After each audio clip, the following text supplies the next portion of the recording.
할렐루야, 사랑하는 성도 여러분, 오늘도 하나님의 크신 은혜와 평강이 여러분들 우리의 삶 가운데 가득하기를 축원합니다. 오늘은 사순절 셋째 주일입니다. 사순절에 저희가 계속해서 주제 설교를 하고 있는데요. 오늘은 특별히 회개에 대해서 함께 나눠보려고 해요. 오늘 말씀은요, 제가 한 17년 전, 19년 전에 전도사 시절에 했던 말씀을 다시 좀 보면서 준비를 했어요. 그때 설교했던 거를 좀 봤더니 내용이 엄청 많더라고요. 뭔 이야기를 그렇게 많이 해 놨는지 좋은 거는 다 갖다 놓는 것 같은 말씀을 보면서 한 4분의 1로 줄인 것 같아요. 회개에 대한 이야기를 좀 오늘 이 시간에 우리가 사순절에 함께 나눠보려고 합니다. 먼저 영국의 청교도 지도자였던 리처드 백스터라고 하는 사람이 있는데요. 이 사람의 책 가운데 회개했는가라는 책이 있습니다. 우리나라에도 이게 출판이 됐는데 이 책에 보면은요, 그 책의 내용이 아니라 그 앞에 맨 앞에 이제 편집자의 글을 보면 다음과 같은 글이 있어요. 편집자가 이제 소개하면서 이런 글을 씁니다. 엔진 없는 자동차, 안고 없는 찐빵, 불 꺼진 연탄. 여기 하나 더 추가한다면 그것은 회개 없는 기독교입니다. 그런데 이 말의 의미가 무엇이죠? 그런데 엔진 없는 자동차를 한번 상상해 보세요. 어떻죠? 자동차는 겉모습이 아무리 멀쩡해도요, 엔진이 없다면 아무 쓸데가 없어요. 움직일 수가 없습니다. 이는 안고 없는 찐빵 역시 다르지 않죠? 여러분들, 찐빵의 핵심은 안고에 있어요. 안고 없는 찐빵은요, 그냥 밀가루 덩어리일 뿐입니다. 불 꺼진 연탄은 어떤 의미일까요? 연탄이 불이 붙어야 의미가 있는 거죠. 불이 다 꺼진 연탄은요, 그냥 돌덩어리에 불과합니다.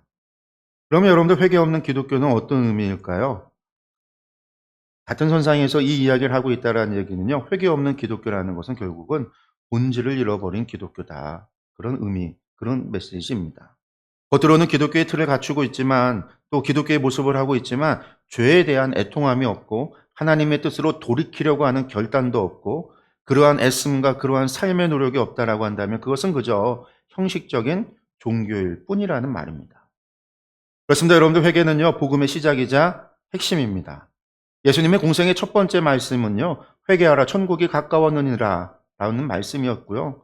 오순절 베드로의 첫 번째 메시지 역시 회개하라였습니다.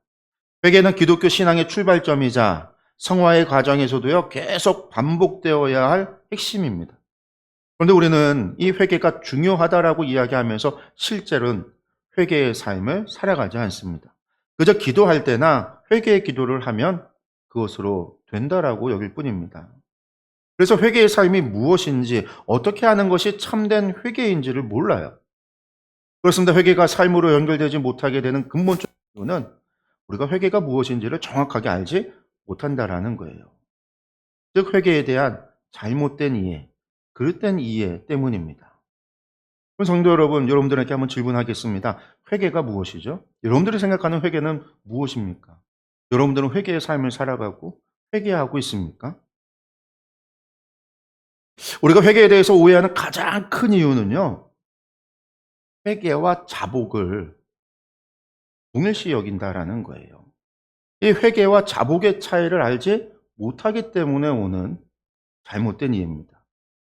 그 차이를 모르니까 회개 기도를 그저 회개라고 생각을 하는 거죠. 그럼 여러분들, 회개는 무엇이고 자복은 무엇일까요? 이 자복하다라는 말, 우리가 헬라어로는 엑소몰로게오라고 하는데요. 이 엑소몰로게오라는 말은 한 세 가지 뜻이 있습니다. 이 단어의 첫 번째 뜻은요, 고백하다라는 뜻이에요. 그러니까 제가 이러이러한 잘못을 범했습니다라고 한다면 여러분들, 이것은 고백입니다. 이는 우리가 흔히 회개 기도를 할 때 드리는 기도의 내용이죠. 하나님, 제가 이러이러한 죄를 범했습니다. 사실 잘 몰라요. 그러니까 어떻게 하죠? 제가 알고 지은 죄, 모르고 지은 죄, 그냥 그렇게 기도하죠. 그런데 이게 고백이라는 거예요. 그러니까 우리가 하는 회개 기도는 자복이라는 얘기죠. 자복. 엑소몰로게요. 자복이라는 겁니다. 고백한다라는 거죠. 또 이 자복하다라는 이 엑소몰로게어의 두 번째 뜻은요, 동의하다라는 말입니다. 동의하다. 저를 향해 지적하신 제 잘못들을 제가 인정합니다라는 것. 이게 동의하다라는 거예요. 첫 번째 고백은 내가 생각하기에 내가 이런 죄를 졌다고 고백하는 거고, 두 번째 뜻은요, 남이 나를 향해서 네가 이런 죄를 범했어라고 이야기할 때 그것에 대해서 동의한다라는 거예요. 흔히 우리가 설교를 들으면서 하나님의 말씀에 동의할 때, 아 그래요, 그런 죄가 저에게 있었군요 라고 동의할 때 엑소몰로게오라고 하는 거죠. 자복한다라는 겁니다. 마지막으로 이 자복하다 엑소몰로게오의 세 번째 뜻은요, 약속하다라는 거예요. 앞으로는요, 잘못을 범치 않고 바르게 살아가겠습니다 라고 약속하는 거, 여러분들 이게 엑소몰로게오예요. 자복하는 겁니다.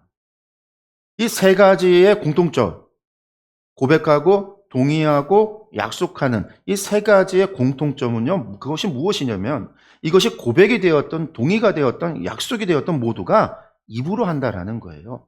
말로 하는 겁니다. 그러니까 자복하다라는 건요, 말로 하는 거예요. 이에 반해서 회개하다라는 말은요, 헬라어로 다른 말이에요. 메타노에오라고 하는 말입니다. 이 메타노에오는요, 어떤 의미가 있냐면요, 아예 돌아서거나 길을 바꾼다라는 뜻이에요. 이를테면요, 동쪽으로 가던 사람이 아 내가 지금 잘못된 길로 가고 있구나라는 것을 아는 즉시 180도로 돌아서 서쪽으로 가는 거, 여러분들 이게 메타노에오라는 말이에요. 혹은 A라고 하는 길로 가다가 그 길이 아니어서 B길로 길을 바꾸는 것, 이게 메타노에오예요. 이것을 회개라고 합니다. 이 길을 바꾸다라는 말 외에도요, 메타노에는요, 움켜쥐고 있는 것을 놓아버리다라는 의미도 있습니다. 내가 지금까지 꽉 쥐고 포기하지 않고 붙잡고 있었던 거, 여러분들 이것을 내려놓는 행위, 이것을 내려놓는 것, 이것도 메타노에오라는 거예요. 회개라는 거죠. 이처럼 회개라는 것은요, 말에 있지 않아요. 내가 동의하고 고백하고 약속하는 말에 있는 것이 아니라, 하나님 제가 이러이러한 죄를 범했습니다. 다시는 하지 않겠습니다. 이것이 회개가 아니라 이것은 자복이라는 것이고, 이 자복이 행동으로 실제적으로 나타나고 실제적으로 드러나는 것, 그래서 실제적으로 행해지는 것, 그래서 실제적으로 바뀌어지는 것, 여러분들 이것이 회개라는 거예요. 그러니까 죄를 인정하고 고백하고 다짐하는 모든 것은요, 자복일 뿐입니다. 그러나 실제 삶을 돌이켜서 변화된 삶을 살지 못하면요, 그것은 자복을 한 거지 회개한 것이 아니에요. 자복과 회개는 이처럼 다른 겁니다. 예를 들어서 여러분들 교회 가고 싶긴 한데 죄가 많아서 못 가겠다라고 하는 사람들이 있어요. 우리 주변에.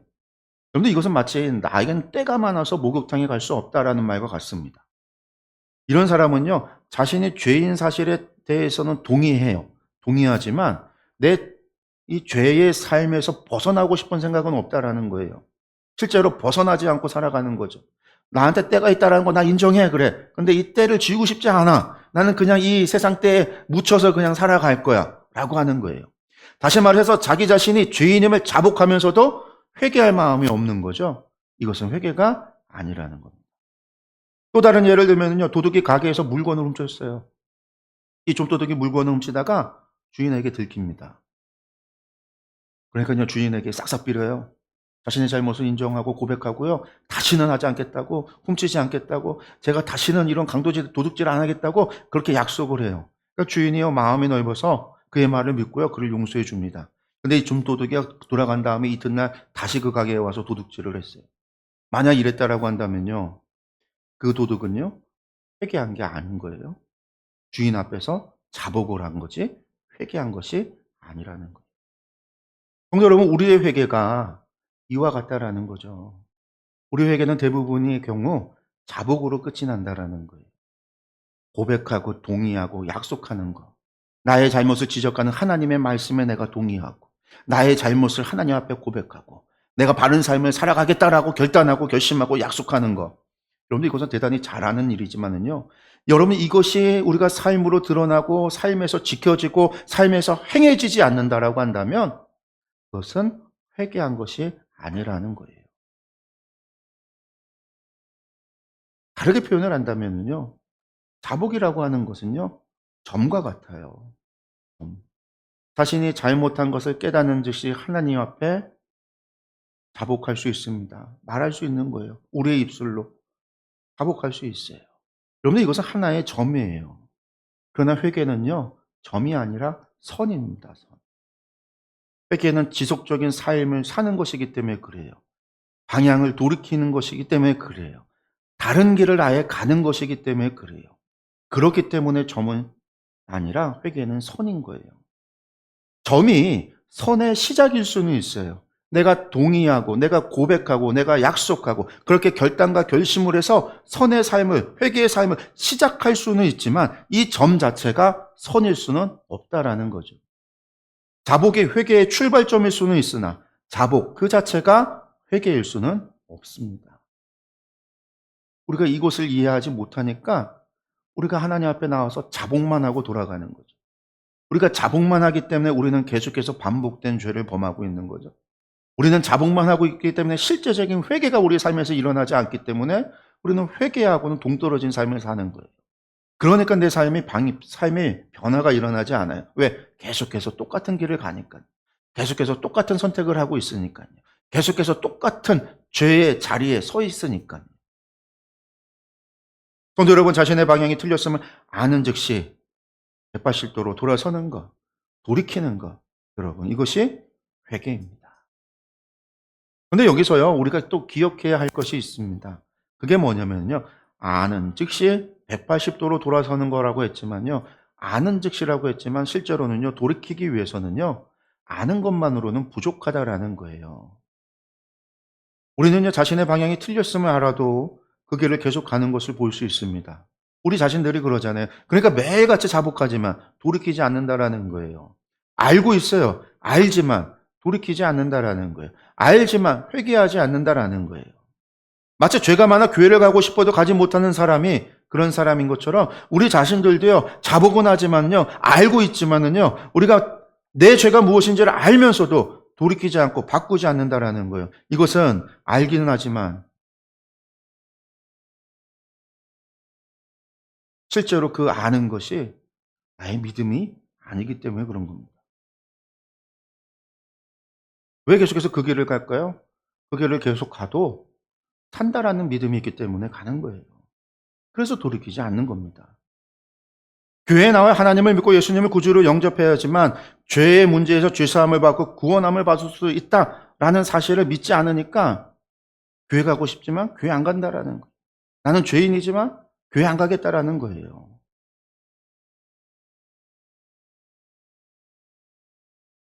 그럼 여러분들 반대로 어떤 사람이 돌아설까요? 다시 말해서 우리를 본다면 맨날 자복만 하고 회개하지 않는 삶을 살지 않는 우리가 어떻게 해야 우리가 회개의 삶을 살아갈 거냐라는 거예요. 우리는 자복만 하고 회개하지 않아도 교회에 와선 자복하고 세상에서 회개의 삶을 그냥 그대로의 삶을 살아가면서도 우리는 뭘 생각하는 거예요? 나는 구원받을 수 있다라고 믿기 때문에 나는 그래도 산다라는 생각을 가지고 있기 때문에 그런 삶을 사는 거거든요.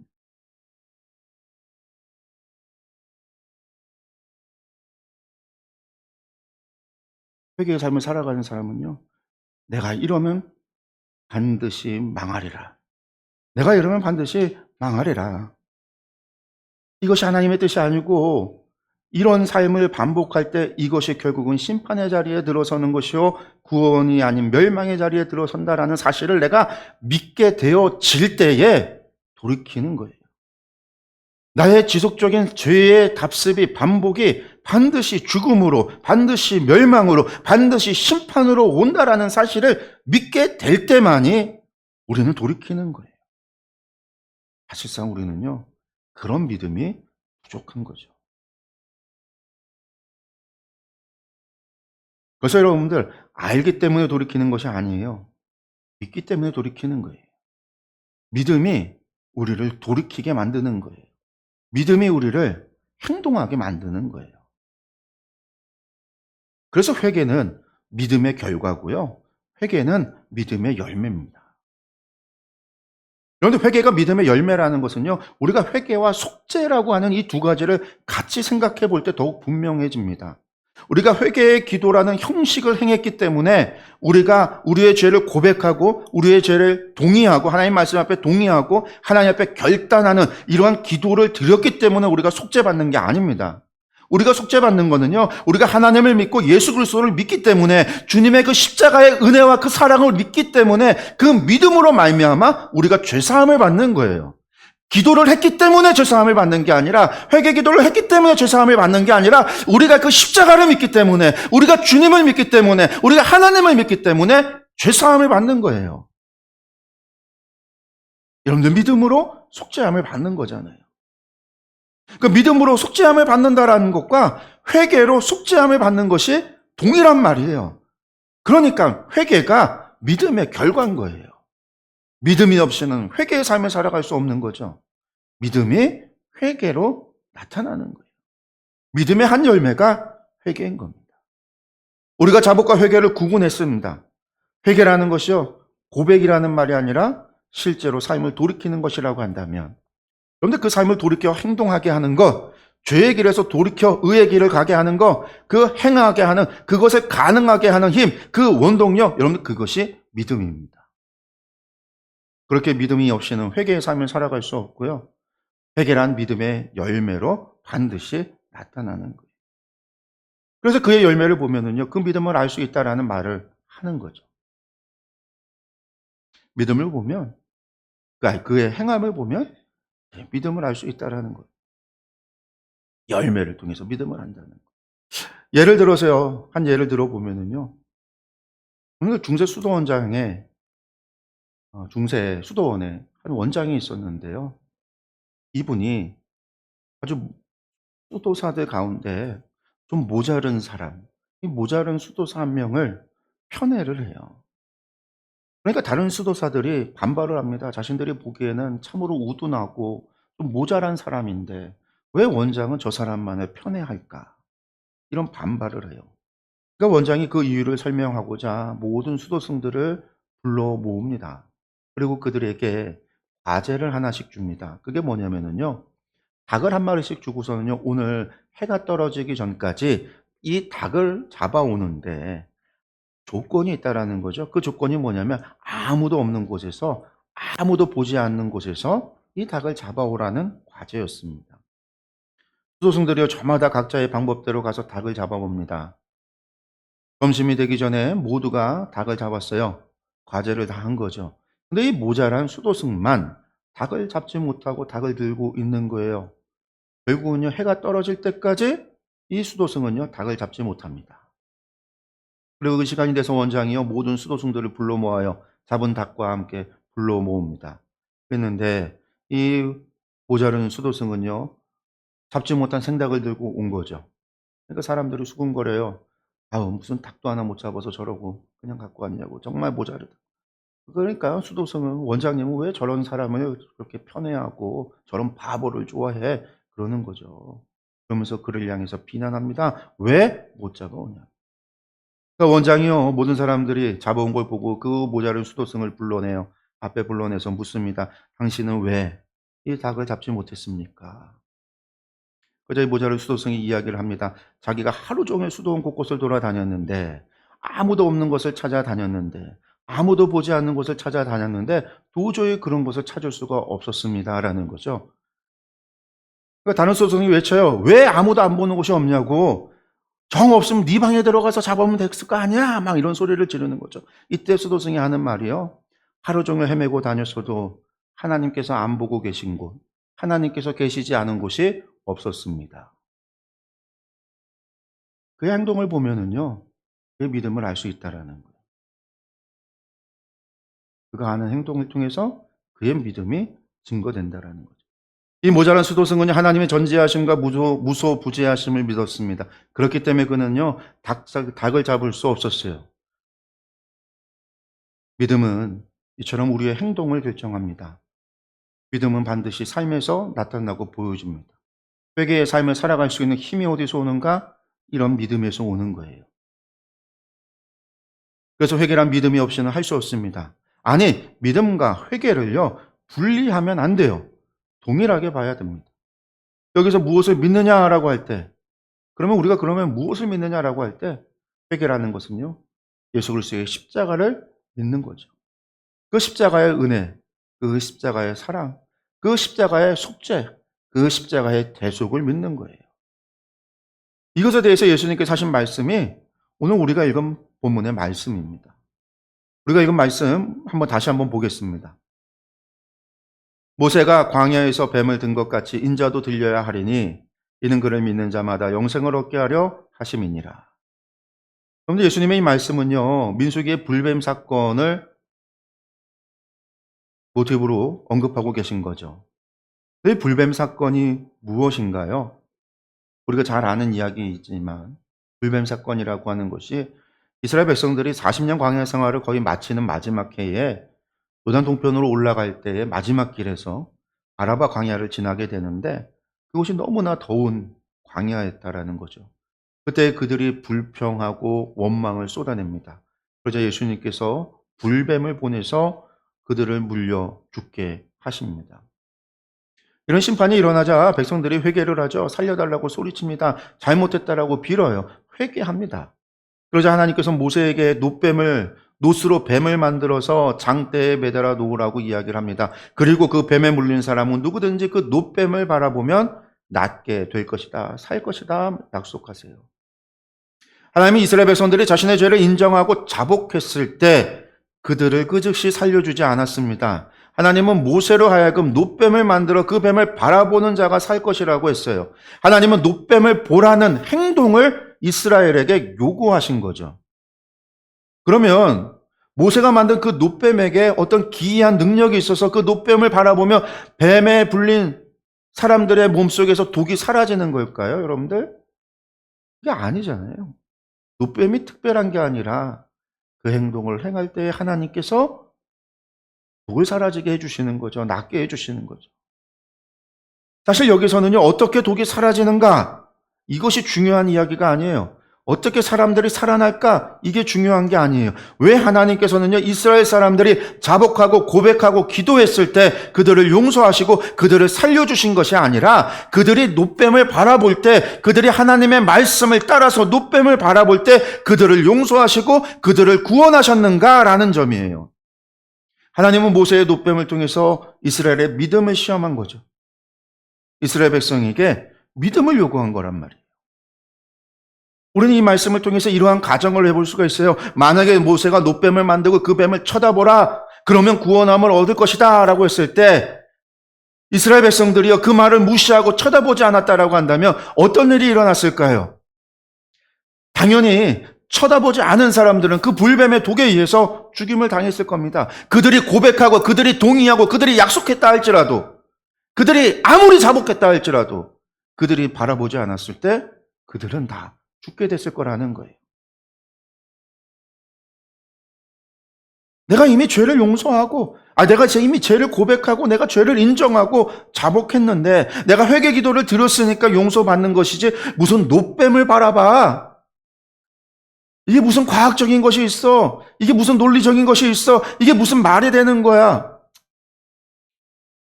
하나님께서 이미 그런 얘기 하시는 거는 이미 용서받았다는 걸 거야. 이런 생각을 하고 노뱀을 바라보지 않았다면 여러분들 그 사람은요, 반드시 죽었을 거예요. 죽은 이유는 다른 게 아닙니다.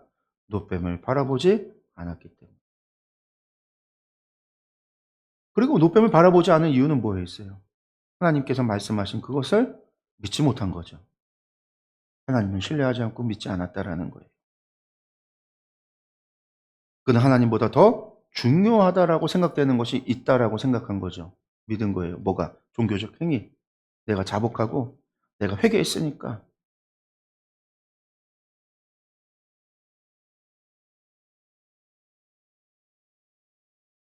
내가 하나님 앞에 자복하고 내가 고백하고 회개의 기도를 하면 되는 거지. 무슨 하나님의 비이성적인 말씀에 순종하는 거 그건 아니야. 그러한 믿음. 그러면 결국 그가 노뱀을 바라보지 않은 것은요, 하나님을 믿는 것이 아니라, 하나님을 믿은 것이 아니라 종교를 믿은 거예요. 이러한 사람들이 신약의 바리새인들입니다. 바리새인들. 그리고 우리는 이것을 율법주의라고 하는 거죠. 그러나 여러분들 노뱀을 바라본 사람은요, 누구나 살았습니다. 하나님께서는 그들이 노뱀을 바라봄으로 그들이 하나님 말씀에 순종하는 행동을 통하여 그들의 믿음이 하나님을 향한 믿음임을 아셨던 것이고 그들의 믿음을 인정해 주신 거예요. 그렇기 때문에 그들은요, 죄를 용서받고 살 수 있었던 겁니다. 결국 그들은요, 하나님을 믿는 믿음으로 살아난 겁니다. 여기에서 알 수 있는 것은요, 회개라 이스라엘 사람들이 모세에게 죄를 고백하고 살려달라고 애원하며 자복하는 것, 이게 회개가 아니라 이스라엘이 하나님을 믿고 하나님의 말씀에 확신을 가지고 그 말씀에 순종하여 그들의 삶을, 그들의 행동을 돌이켜 노뱀을 바라보는 것, 여러분, 그게 회개라는 거죠. 그리고 그들이 노뱀을 바라봤을 때 하나님의 말씀에 그들이 믿음으로 순종했을 때 그들의 죄가 사하여졌습니다. 용서받은 거예요. 예수님은요, 모세의 노뱀에 비유해서 자신이 노뱀과 같이 들려야 할 때, 이때 나를 믿는 자마다 영생을 얻게 된다라고 오늘 말씀하고 계십니다. 그래서 히브리서 기자는 뭐라고 얘기해요? 믿음의 주요 온전케 하시는 그리스도를 바라보라, 우리에게 그렇게 말씀합니다. 십자가에 매달리는 예수님을 바라보고 그를 믿으면 영생을 얻게 된다라는 것입니다. 죄인은 우리들이 죄사함을 받게 된다라는 거예요. 우리가 사사함을 받고 우리가 용서를 받고 우리가 다시금 하나님의 백성이 하나님의 자녀가 되는 것은요, 그리스도를 바라보고 그 그리스도를 믿을 때에 된다라는 거예요. 예수님의 조건은 단 한 가지였죠. 나를 믿는 자마다라는 겁니다. 성도 여러분, 사람의 죄를 용서받고 사는 유일한 조건, 예수 그리스도를 믿는 겁니다. 특별히 예수님께서 우리의 모든 죄를 대속하여 십자가에서 죽으셨다라는 사실을 믿는 거예요. 그러므로 우리의 죄값이 예수님의 피값으로 지불되어졌다라는 것, 여러분들 이것을 믿는 겁니다. 우리가 십자가를 믿고 예수 그리스도를 믿는다는 것은 결국 내가 죄인인 것과 예수 그리스도가 속죄의 제물, 대속의 제물이 되어 주셔서 나의 모든 죄를 씻어주시고 죄의 벌을 이미 받으셨으므로 내가 더 이상 죄의 값을 지불할 필요가 없다라는 사실을 믿는 것이기도 합니다. 나에게 있어 죄의 모든 문제가 해결되어졌음을 믿는 겁니다. 그것이 값없이 주신 하나님의 은혜로, 주님의 은혜로 말미암았다라는 것을 믿는 것이기도 합니다. 또한 그것을 믿는 자에게 영생을 주신다라는 하나님의 약속을 믿는 겁니다. 그 믿음이 우리로 회개의 삶을 살도록 합니다. 그 믿음이 우리로 돌이키게 합니다. 그 믿음이 우리로 하여금 더 이상 죄인의 길을 서지 않도록 합니다. 그 믿음이 우리로 잘못된 선택을 하지 않게 합니다. 그 믿음이 우리를 돌이켜 의의 길에 가도록 하는 겁니다. 그러므로 회개는 우리가 기도의 시간에 자복하는 회개의 기도가 회개가 아닙니다. 그것은 시작일 뿐이에요. 참된 회개는 자복으로 시작해서 회개의 삶을 시작하는 겁니다. 바로 예수 그리스도를 믿고 그 믿음의 삶을 사는 것, 그것이 참된 회개입니다. 그래서 자복이 필요 없는 게 아니죠. 자복도 반드시 있어야 돼요. 회개의 기도 반드시 필요합니다. 왜? 거기서 시작이니까. 나의 죄됨을 고백하고 나의 죄됨을 인정하고 하나님의 말씀 앞에 나의 죄됨을 인정하고 그리고 하나님 앞에 다시는 그 길을 가지 않겠다라고 약속하고 결단하고 그렇게 시작하는 것.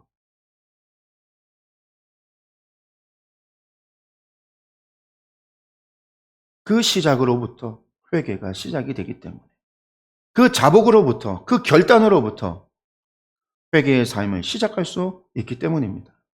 그래서 자복이 시작이죠. 또한 우리는요, 늘 날마다 성공의 길, 늘 의의 길을 가는 것은 아니에요. 오랜 살다가 유혹에 넘어지기도 하고요. 잘못된 선택으로 그런 길을 가기도 해요. 그렇기 때문에 우리는요, 그 순간순간 잘못된 길에서 잘못된 선택에서 돌이키는 과정이 필요해요. 그 돌이키는 시작이 자복으로부터 시작이 되는 거죠. 나의 잘못된 길에 들어섰음을 인정하는 것에서 시작하는 거예요. 나의 잘못된 선택이었음을 인정하면서 시작하는 거예요. 고백하면서 시작하는 거예요. 다시는 이런 선택, 다시는 이런 길을 가지 않겠다라고 하나님 앞에 약속드리며 다시 시작하는 것. 하나님께 고백하고 약속드리는 결단과 결심, 이런 회개의 기도가 회개의 삶의 시작이 되는 거죠. 그러니까 우리는요, 계속해서 자복하고 회개의 삶을 살아가기 위해서 애쓰고 노력해야 돼요. 우리가 깨달을 때마다 성령님께서 우리 안에서 우리의 죄를 지적할 때마다 우리는 다시금 하나님 앞에 결단하고 결심하고 회개의 삶을 살아가기 위해서 애쓰고 노력해야 돼요. 그것이 회개의 삶을 살아갈 수 있는 길입니다. 사랑하는 성도 여러분, 우리는 지금 사순절을 보내고 있습니다. 예수님께서 왜 십자가를 지셨습니까? 바로 우리의 죄를 용서해 주시기 위함입니다. 그러면 용서해 주시는 예수님께서는 우리에게 무엇을 바라고 계실까요? 무엇을 원할까요? 내가 다 용서해 줄 터이니, 내가 너희 죄를 다 짊어질 터이니, 내가 너희를 위하여 대신 죽어줄 터이니, 너희는 마음대로 살렴. 너희는 너희가 원하는 대로 하면서 살아. 죄는 다 내가 짊어질 테니까, 내가 다 용서해 줄 테니까 마음껏 살아. 죄 얼마든지 져도 돼. 내가 다 짊어져 줄게. 여러분, 이런 뜻으로 예수님께서 십자가를 지셨나요? 당연히 아닙니다. 내가 용서해 줄 테니 다시는 그러한 죄를 반복하여 짓지 말라는 뜻입니다. 회개의 삶을 살아서 나와 함께 가자라는 거잖아요. 구별되라는 거잖아요. 거룩해져라는 거잖아요. 그래서 하나님과 동행하며 동거하며 영원히 같이 살자라는 거잖아요. 이것을 위해서 하나님께서 독생자를 보내주신 거고요. 예수님께서 이것을 위해서 십자가를 지시고 그 모진 고난과 치욕과 아픔과 고통을 감내하시고 우리를 위하여 대속의 제물이 되신 거예요. 성도 여러분, 이번 사순절을 보내면서 우리의 삶을 다시금 되돌아보시기를 원합니다. 회개 기도만 하는 삶, 자복만 하는 삶이 아니라 참된 회개의 삶을 살아가는 저와 여러분들이 되기를 원합니다. 우리의 삶을 되돌아보면서 내가 정말 참된 회개의 삶을 살아가고 있는지, 내가 그렇게 수없이 하나님 앞에 기도했던, 자복했던 그 기도, 나는 그 기도에서 그 약속드리고 결단하고 결심했던 거에서 한 걸음 한 걸음 내딛고 있는지, 돌이켜 의의 길을 가고 있는지를 우리가 우리 자신들을 되돌아보고 점검하면서 정말 하나님께서 원하시는 참된 회개의 삶을 살아가는 저와 여러분들이 되시기를 간절히 축원합니다. 기도하겠습니다.